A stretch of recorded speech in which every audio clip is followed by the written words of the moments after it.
नमस्कार दोस्तों, और आपका एक बार फिर से स्वागत है हमारे इस चैनल पे।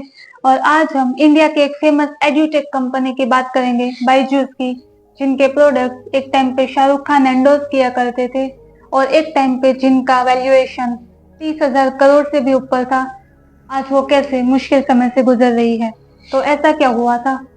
तो बायजूस की शुरुआत बायजू दीपेंद्र ने एज ए ट्यूशन सेंटर के रूप में की थी, जहाँ पे वो बच्चों को प्राइवेट क्लासेस देते थे।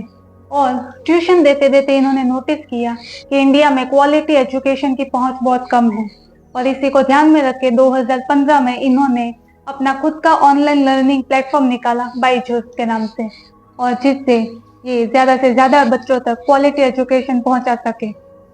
हालांकि तब प्रॉब्लम ये थी कि ऑनलाइन एजुकेशन अभी सिर्फ सरफेस लेवल पे था, लेकिन इनको बूस्ट तब मिली जब 2020 में लॉकडाउन आया और ऑनलाइन एजुकेशन अपनी बूम पे था। तब इन्होंने 32,000 करोड़ की फंडिंग ली थी, क्योंकि इन्वेस्टर्स को लगा था कि ऑनलाइन एजुकेशन का फ्यूचर ब्राइट है, और इन्होंने काफी इन्वेस्ट भी किया। हालांकि दूसरी ही तरफ बायजूस को पैसे उड़ाने की आदत थी। उन्होंने 32,000 करोड़ सिर्फ एक्विजिशन और हाई वैल्यूएशन पे स्टार्टअप खरीदे, और 2,000 करोड़ की तो इनकी सिर्फ मार्केटिंग थी। और बायजूस पर फुल स्टॉप तब लगा जब लॉकडाउन खत्म हुआ और स्कूल रेगुलर शुरू होने लगी। लेकिन बायजूस की पैसे बर्न करने की आदत अभी भी नहीं गई। उन्होंने ऑल फंडिंग ली, यहाँ तक कि अकाउंट्स भी मैनिपुलेट किए। और जब धीरे धीरे इनके वैल्यूएशन का बबल बर्स्ट हुआ, तो कंपनी पूरी तरह डूब गई। यही रीजन है कि जहां बायजूस का 2022 में $22 बिलियन का वैल्यूएशन था, आज उनके पास कुछ नहीं है। तो चलिए अब जानते हैं कि आखिर बायजूस ने ऐसी कौन सी मेजर गलतियां की जिसकी वजह से आज उनको ये मुश्किल समय से गुजरना पड़ रहा है। पहला है एग्रेसिव एक्विजिशन।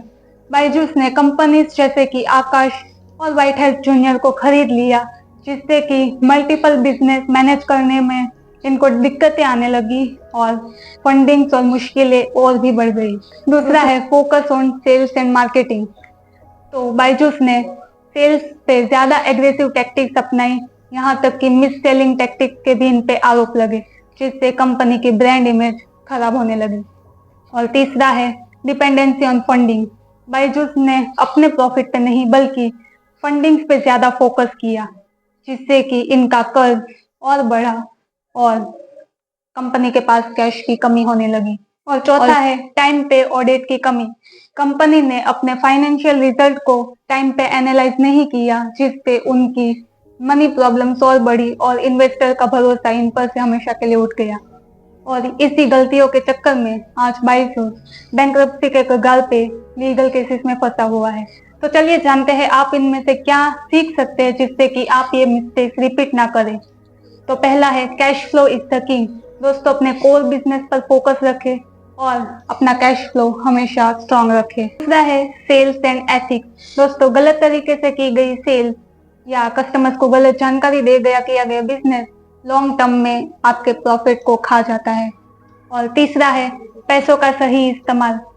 दोस्तों, फंडिंग्स पे नहीं बल्कि प्रॉफिट पे फोकस कीजिए, और शुरू में बिजनेस में अपने पैसों को सोच समझ के खर्च कीजिए।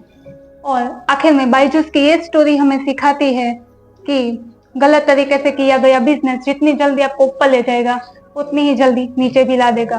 तो आपके हिसाब से बायजूस की सबसे बड़ी गलती क्या थी? हमें कमेंट्स में जरूर बताएं। लाइक शेयर और सब्सक्राइब करना ना भूलें। मिलते हैं आपको अगली वीडियो में। धन्यवाद।